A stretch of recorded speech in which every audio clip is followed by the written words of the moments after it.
जय हिंद। आप सभी का स्वागत है आज की CTET special model paper class में। जी हाँ दोस्तों, आज सीटेट के लिए हम पहला मॉडल पेपर आपके लिए लेकर आए हैं। अब आपके पास जितना भी समय बचा है उतने के अंदर हम जितना अधिक से अधिक मॉडल पेपर आपको प्रोवाइड कर सकते हैं उतना करेंगे। बस आप तैयारी करते रहिए। आज का हमारा मॉडल पेपर देख लीजिए, हिंदी भी होगा, इसमें एबीएस भी होगा, सीडीपी भी होगा और पेपर 2 वालों के लिए एसएसटी भी होगा। तो 150 नंबरों की तैयारी एक साथ आपको कराएंगे, मतलब पेपर 1 और पेपर 2 दोनों के लिए इंपॉर्टेंट क्लास है। तो आप लोग पूरी क्लास को जरूर देखिएगा। ऐसे ही प्रश्न आपके पेपर में आयोग इस बार पूछेगा, 100% गारंटी के साथ आप लिख लीजिए। ठीक है, तो चलिए क्लास को स्टार्ट करते हैं। निवेदन बस इतना ही करते हैं, आपको पूरी क्लास को जरूर देखिएगा। चलिए, पहले हमारा सेक्शन होगा हमारा सीडीपी का। सीडीपी के कुछ महत्वपूर्ण प्रश्न होंगे। या मॉडल पेपर जो है पेपर 1 और पेपर 2 दोनों के लिए इंपॉर्टेंट है, क्योंकि सिलेबस सेम है, सिर्फ प्रश्नों का स्तर कम ज़्यादा हो जाता है। ठीक है, चलिए सीडीपी के प्रश्नों को देखते हैं। पहला प्रश्न होगा हमारा, देखिए, चलिए पहला प्रश्न है, भाषा की अर्जन एवं विकास के लिए सर्वाधिक संवेदनशील अवधि कौन सी है? आपसे पूछा जा रहा है भाषा अर्जन एवं विकास के लिए सर्वाधिक संवेदनशील अवधि। ए ऑप्शन देखते हैं, जन्म पूर्व अवधि। बी ऑप्शन, प्रारंभिक बाल्यावस्था। सी ऑप्शन, मध्य बाल्यावस्था। और डी ऑप्शन, किशोरा अवस्था। तो चलिए कमेंट करिए, उत्तर बताइए आप लोग।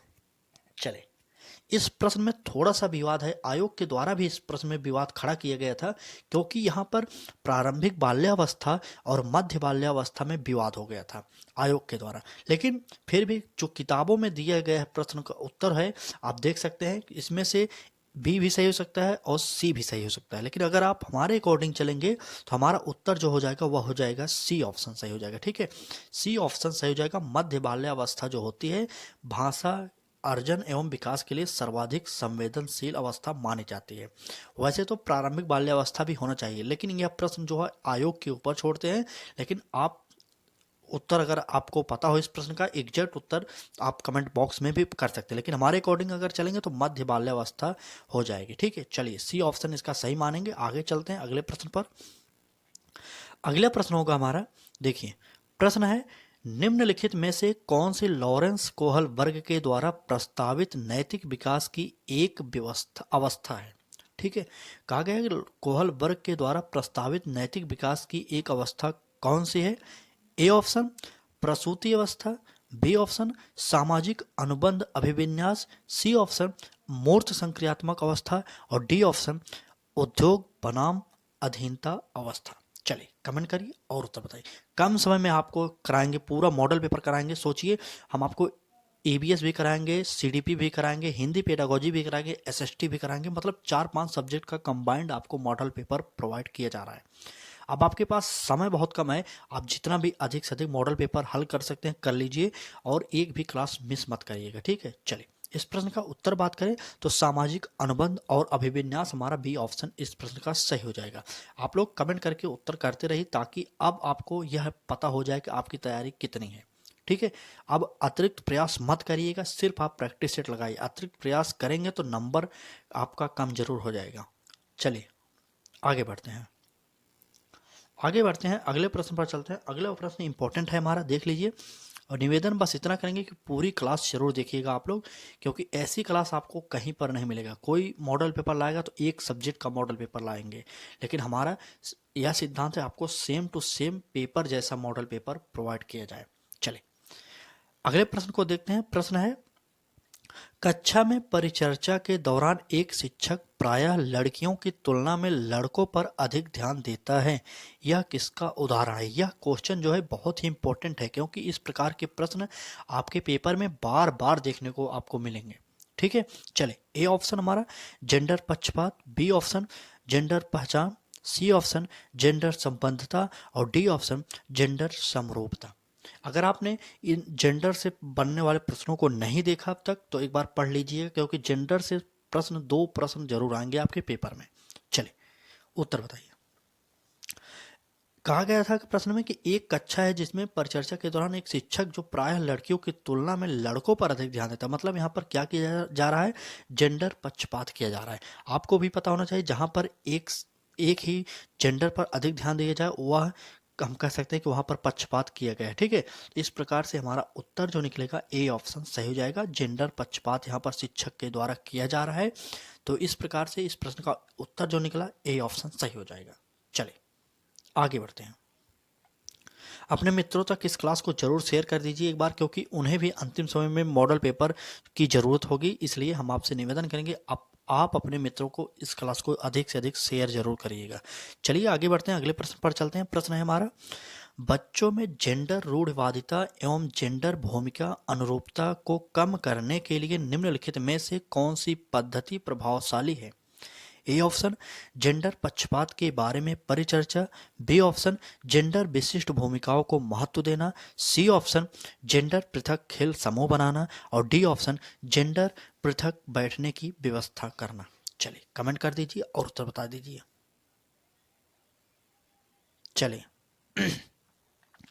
बच्चों में जेंडर रूढ़िवादिता का जो बात किया गया यहाँ पर, इस प्रश्न का जो उत्तर होगा हमारा जेंडर पक्षपात के बारे में परिचर्चा करनी चाहिए हमें। तो इस प्रकार से हमारा जो उत्तर निकलेगा सबसे बेस्ट आंसर निकलेगा ए ऑप्शन सही हो जाएगा। जेंडर पक्षपात के बारे में हम चर्चा करेंगे, जिससे बच्चों के अंदर जो जेंडर रूढ़िवादिता है उसे हम दूर कर सकें। ठीक है, चर्चा के दौरान ही हम कुछ बातों को बताकर उनके अंदर ये जो विकार है उसे दूर किया जा सकता है। ठीक है, चलिए आगे बढ़ते हैं और अगले प्रश्न पर चलते हैं। अगर क्लास अच्छी लग रही हो तो लाइक कर दीजिए एक बार, और चैनल को अभी तक सब्सक्राइब नहीं किया तो सब्सक्राइब कर लीजिए, क्योंकि अंतिम समय में ब्रह्मास्त्र क्लासेज हमारे चैनल पर आपको प्रोवाइड की जा रही है।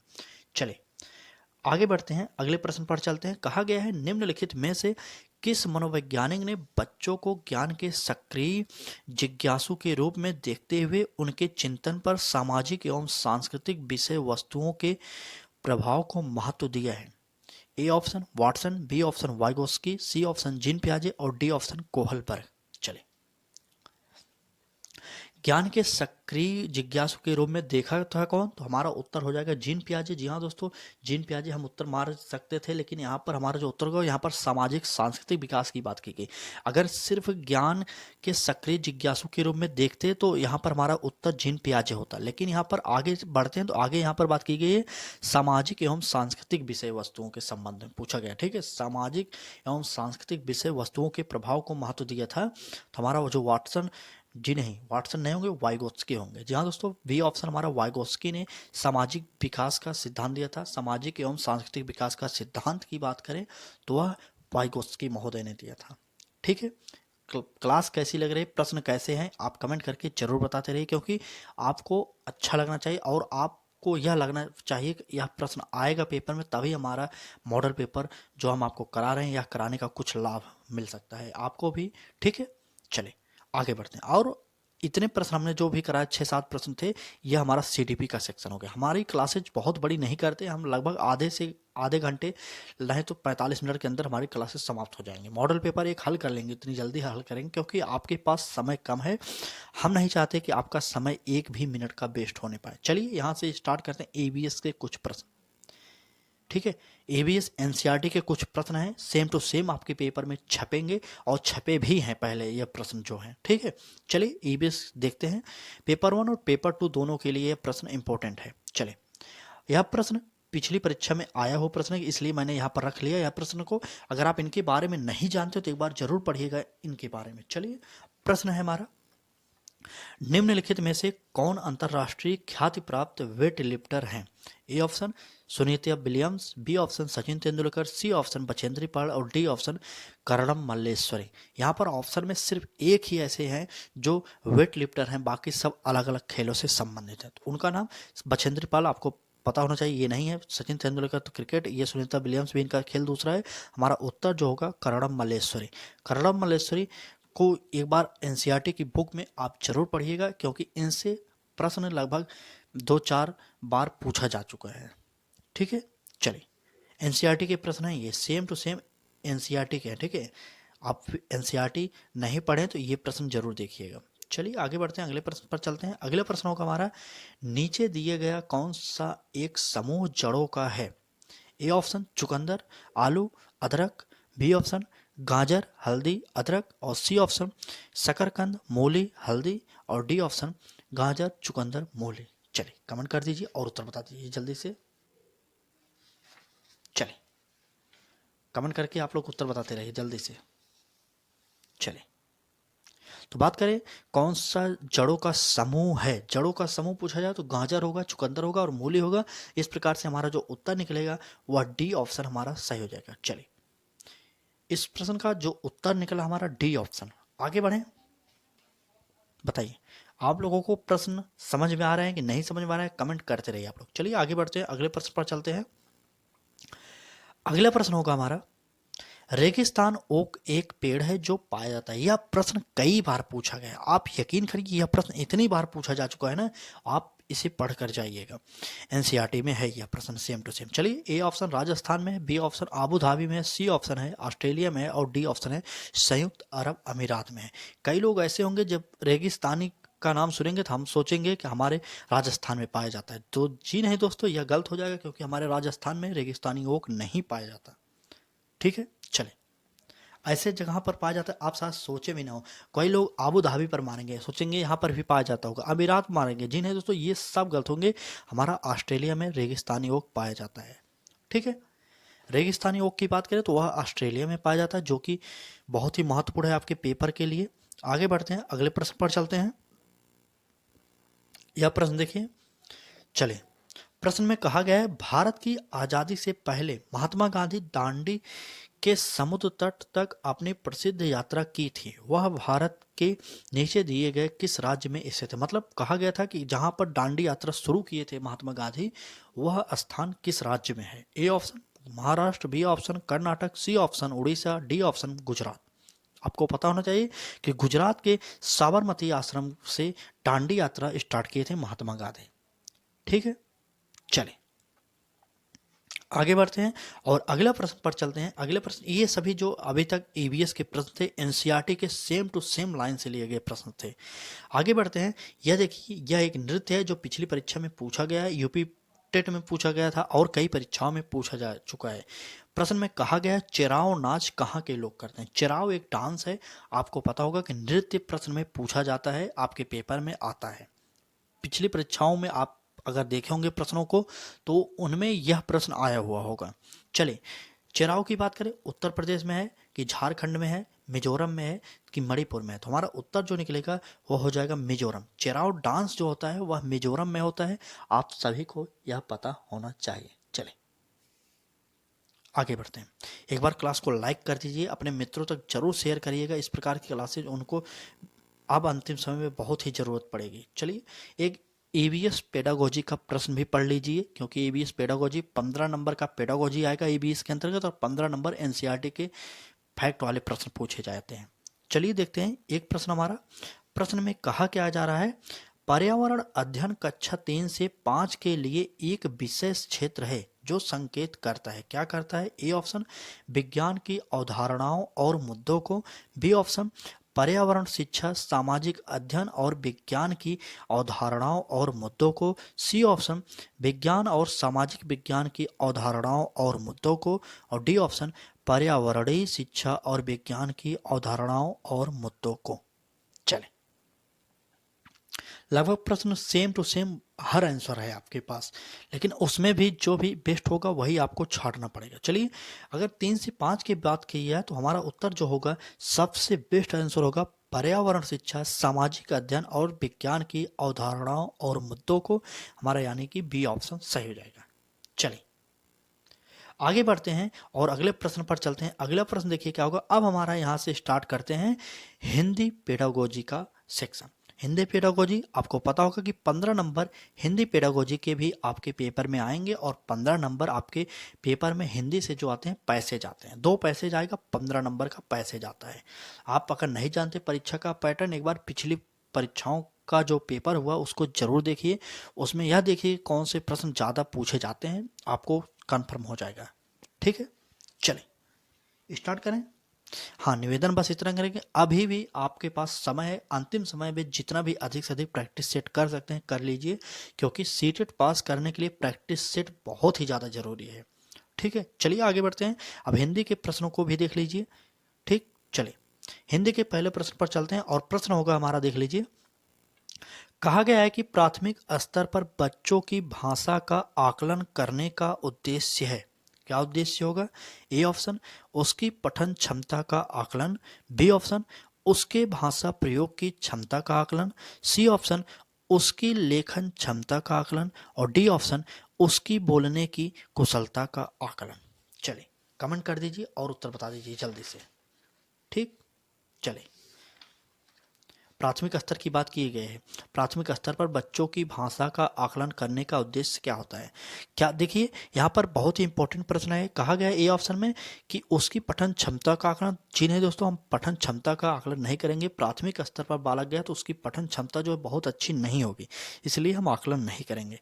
बी ऑप्शन में कहा क्या गया है कि उसके भाषा प्रयोग की क्षमता का आकलन, यह हमारा सही हो सकता है। देखते हैं सी ऑप्शन में पहले उसकी लेखन क्षमता का आकलन बिल्कुल गलत हो जाएगा, क्योंकि यहाँ पर कहा गया कि लेखन क्षमता, सोचिए प्राथमिक स्तर का बालक है, उसकी लेखन कितनी अच्छी होगी, थोड़ा आप भी सोच लीजिए।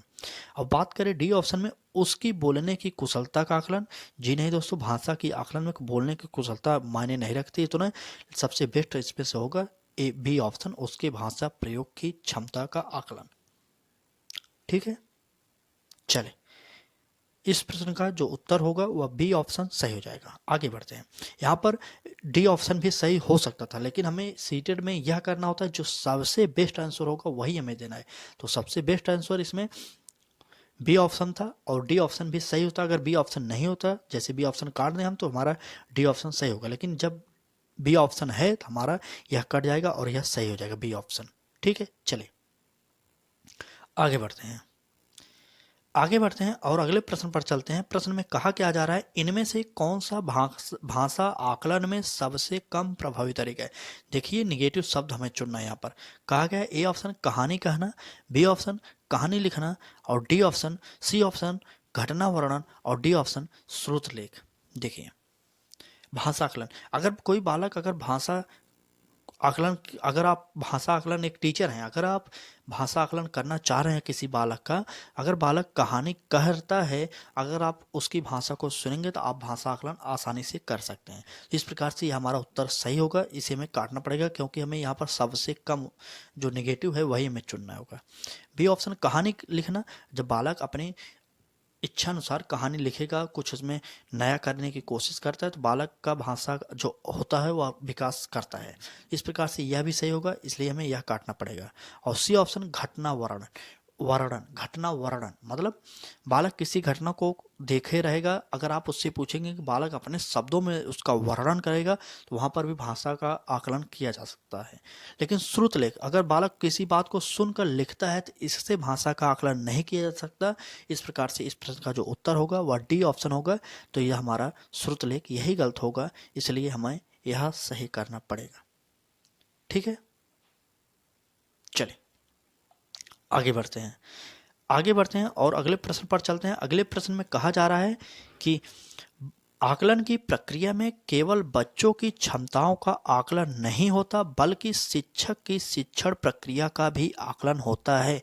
यह विचार ए ऑप्शन पूर्णतः सही है, बी ऑप्शन पूर्णतः गलत है, सी ऑप्शन निराधार है और डी ऑप्शन इनमें से कोई नहीं। चलिए उत्तर बताइए। अगर प्रश्न आप समझ नहीं रहे हैं तो एक बार फिर पढ़ लीजिए, देख लीजिए।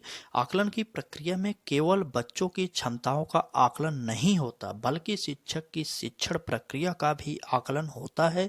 यह विचार, तो यह विचार बिल्कुल सही है, पूर्णतः सही होगा। ए ऑप्शन हमारा सही हो जाएगा क्योंकि यहाँ पर कहा गया पूर्णतः सही है। चलिए आगे बढ़ते हैं और अगले प्रश्न पर चलते हैं। यहाँ पर कहा जा रहा है कि पहली कक्षा में भी लिखना के अंतर्गत आता है। में भी लिखने के अंतर्गत क्या आता है? ए ऑप्शन वाक्य लिखना, बी ऑप्शन शब्द लिखना और सी ऑप्शन अक्षर बनाना और डी ऑप्शन चित्र बनाना। चलिए उत्तर बताइए। चलिए आपको पता होगा कि पहली कक्षा में चित्र बनाना जो होता है लिखने के अंतर्गत आता है, क्योंकि बालक पहली कक्षा में लिखना नहीं जानता, वह टेढ़ी मेढ़ी पाहियों को खींचता है, इधर उधर के चित्र बनाता है, तो हम यह मानते हैं कि बालक लिख रहा है।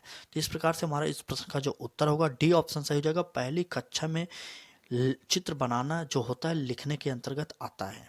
चलिए आगे बढ़ते हैं, अगले प्रश्न पर चलते हैं। निवेदन बस इतना करेंगे, लाइक कर दीजिए एक बार क्लास को और अपने मित्रों तक शेयर जरूर करिए। अब तक आपने हमारे चैनल को सब्सक्राइब नहीं किया तो एक बार सब्सक्राइब करिए, बेल आइकन को ऑन कर लीजिए, जिससे आपको नोटिफिकेशन मिलता रहे जब भी हमारी क्लासेज हों। हमारे चैनल पर आपको सभी प्रकार की टीचिंग एग्जाम्स की तैयारी निःशुल्क कराई जाती है। ठीक है, चले आगे बढ़ते हैं। आगे बढ़ते हैं। प्राथमिक स्तर पर पढ़ना सीखने में सबसे कम महत्वपूर्ण है, मतलब यहाँ पर निगेटिव शब्द हमें चुनना है। सबसे कम महत्वपूर्ण क्या होगा? ए ऑप्शन अनुमान लगाना, बी ऑप्शन संदर्भ अनुसार अर्थ, सी ऑप्शन अक्षरों की पहचान और डी ऑप्शन पढ़ने का उद्देश्य। चलिए उत्तर बताइए। प्राथमिक स्तर पर पढ़ना सीखने में सबसे कम महत्वपूर्ण क्या होगा? चलिए, सबसे कम महत्वपूर्ण पढ़ने का उद्देश्य, क्योंकि बालक छोटा रहता है तो छोटे में पढ़ने का उद्देश्य बालक के अंतर्गत नहीं रहता। अनुमान लगाकर बालक कर सकता है काम, संदर्भ के अनुसार अर्थ भी निकाल सकता है, अक्षरों की पहचान यह भी सही हो सकता है, लेकिन ये हमें काटना पड़ेगा क्योंकि यह सही था। लेकिन डी ऑप्शन पढ़ने का उद्देश्य, इसका कोई अर्थ नहीं निकलता, इसलिए हमें यह काटना पड़ेगा। डी ऑप्शन हमारा गलत था, इसलिए हमें यह सही करना पड़ेगा।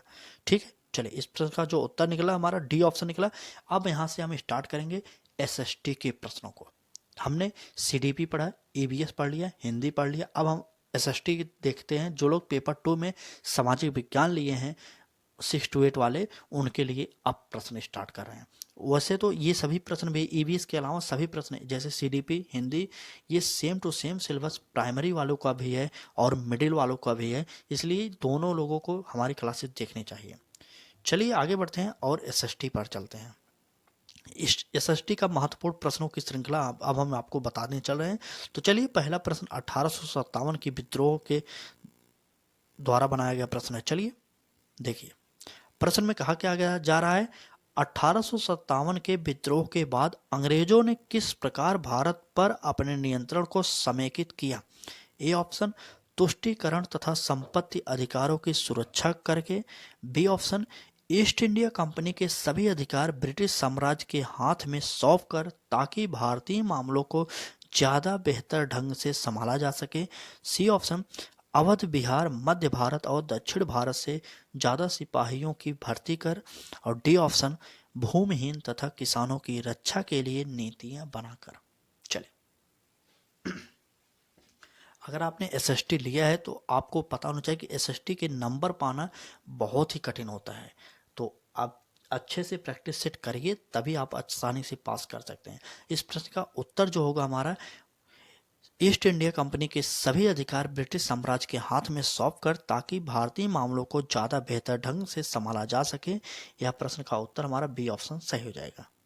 चलें, बी ऑप्शन सही हो जाएगा। आगे बढ़ते हैं, अगले प्रश्न पर चलते हैं। प्रश्न में कहा क्या जा रहा है, कहा जा रहा है कि निम्नलिखित में से क्या प्रतिनिधि लोकतंत्र की विशेषता नहीं है? आप देख रहे हैं सीटेट दिसंबर 2024 के लिए model paper, important model paper है। अब आपके परीक्षा के अंतिम 10 दिन जो बचे हैं वह उसके लिए महत्वपूर्ण क्लास है यह। ठीक है, मिस मत करिएगा। हमने इससे पहले कई क्लासेस सीटेट के लिए कराई हैं। अगर आपने हमारे पिछले क्लासेस को नहीं देखा तो निवेदन बस इतना करेंगे, एक बार पिछले क्लासेस को जरूर देखिए। और सीटेट जो जुलाई में हुआ था उसके लिए हमने जुलाई 2024 में एक हिंदी की महामाराथन क्लास लाए थे जो 4 घंटे की मात्र है, उसको एक बार आप लोग जरूर देखिएगा। अगर आपको उस क्लास का लिंक चाहिए तो कमेंट इस क्लास के कमेंट बॉक्स में कमेंट करके बताना, हम आपको लिंक प्रोवाइड कर देंगे। उस क्लास में हमने ये खास बात ये किया कि सभी जितने भी हिंदी के जो हिंदी पेडागोजी के जितने भी टॉपिक थे उनको टॉपिक वाइज प्रैक्टिस सेट के माध्यम से एक प्रैक्टिस सेट मतलब महामाराथन क्लास प्रोवाइड किया था आपको। तो अगर आप वह क्लास देख रहे हैं तो आपको 15 में से 15 नंबर जरूर मिल जाएंगे। ठीक है, तो निवेदन बस करेंगे आप लोग इस क्लास के साथ साथ उस एक हिंदी महामाराथन जो जुलाई में हुई थी उसे जरूर देखिएगा। प्लेलिस्ट में जाकर आप देख सकते हैं। अगर आपको नहीं मिल रही इस क्लास के कमेंट बॉक्स में जरूर कमेंट करिएगा, हम आपको वह क्लास प्रोवाइड कर देंगे और 15 में 15 सही करके आएंगे, आप यकीन करिए एक बार। ठीक है, चलिए देखते हैं प्रश्न पर। प्रश्न में कहा जा रहा है कि निम्नलिखित में से क्या प्रतिनिधि लोकतंत्र की विशेषता नहीं है? देखिए नहीं है यहाँ पर। ठीक है, ए ऑप्शन जनता को मतदान का अधिकार, बी ऑप्शन मतदान द्वारा प्रतिनिधि का चुनाव, सी ऑप्शन प्रतिनिधियों के हाथ में निर्णय निर्माण की प्रक्रिया, और डी ऑप्शन जनता की निर्णय निर्माण की प्रक्रिया में प्रत्यक्ष सहभागिता। ठीक है, चलिए उत्तर बताइए। चले, तो हमारा सही नहीं है, हमारा डी ऑप्शन सही नहीं होगा, क्योंकि जनता की निर्णय निर्माण की प्रक्रिया में प्रत्यक्ष सहभागिता यह नहीं होती हमारे भारतीय लोकतंत्र की व्यवस्था में। तो इस प्रकार से हमारा गलत था, इसलिए हमारा सही हो जाएगा, क्योंकि यहाँ पर नेगेटिव शब्द हमें चुनना था। आगे बढ़ते हैं, अब आपके पास अंतिम समय है, पढ़ लीजिए। ठीक है, चलिए आगे बढ़ते हैं और अगले प्रश्न पर चलते हैं। प्रश्न में कहा क्या जा रहा है, भारत के किस क्षेत्र को छोटा तिब्बत कहा गया है? A option Himachal Pradesh, B option Ladakh, C option Arunachal Pradesh, और डी ऑप्शन, चलिए अरुणाचल प्रदेश, यहाँ पर थोड़ा सा मिसप्रिंट हो गया, चलिए अरुणाचल प्रदेश कर लीजिए, यहाँ पर सिक्किम। आपको पता होगा कि लद्दाख को कहा जाता है छोटा तिब्बत। चलिए आगे बढ़ते हैं अगले प्रश्न पर। चलिए हमारा अगला प्रश्न होगा, देख लीजिए, निम्नलिखित में से कौन सा प्रायद्वीपीय का पठार का लक्षण है? कहा जा रहा है कि प्रायद्वीपीय पठार का लक्षण नहीं है, यह बताइए। ठीक है, चलिए ए ऑप्शन इस पठार पर पश्चिम की ओर बहने वाली महानदी और कृष्णा नदियां मौजूद हैं। बी ऑप्शन यह उत्तरी मैदान के दक्षिण में स्थित है। सी ऑप्शन इसके उत्तर पश्चिम में अरावली श्रृंखला स्थित है। और डी ऑप्शन यहाँ कोयला एवं लौह अयस्क जैसे खनिजों की प्रचुरता है। ठीक है, चलें, इस प्रश्न का उत्तर जो निकला हमारा ए ऑप्शन हो जाएगा, क्योंकि यहाँ पर कहा गया है प्रायद्वीपीय पठार का लक्षण नहीं है, और ए ऑप्शन में पठार पर पश्चिम की ओर बहने वाली महानदी और कृष्णा नदियाँ मौजूद हैं, तो बिल्कुल नहीं, यह गलत हो जाएगा। इस प्रकार से इस प्रश्न का जो उत्तर होगा ए ऑप्शन सही हो जाएगा, क्योंकि हमें यहाँ पर नेगेटिव चुनना था। ठीक है, ए ऑप्शन सही हो जाएगा। आज की यह मॉडल पेपर कैसी लगी आपको कमेंट करके जरूर बताना। चैनल पर नए हो, अभी तक आपने सब्सक्राइब नहीं किया, और निवेदन बस इतना करेंगे कि सब्सक्राइब करिए। अंतिम समय में जो भी आपको प्रोवाइड किया जाए उसे जरूर पढ़िएगा। आपको बाकी आपकी तैयारी बहुत अच्छी है, आप 100% आप पास होंगे, और 100 नंबरों से पास होंगे। ठीक है, 100+ स्कोर जरूर करेंगे। बस अपने आप के को यह करना है, अपने आप को मोटिवेट करते रहिए। आप पढ़ लिए, बहुत पढ़ लिए, इतने पढ़े हैं कि आप 100% पास होंगे बस। तो चलिए दोस्तों, उम्मीद करते हैं आपको यह मॉडल पेपर अच्छी लगी होगी। अगर अच्छी लगी हो तो कमेंट करके जरूर बताना, हम आपके लिए रेगुलर आपको मॉडल पेपर प्रोवाइड करना चाहते हैं। तो चलिए आज की क्लास में बस इतना ही, कल फिर मिलेंगे एक नए क्लास के साथ, तब तक के लिए धन्यवाद।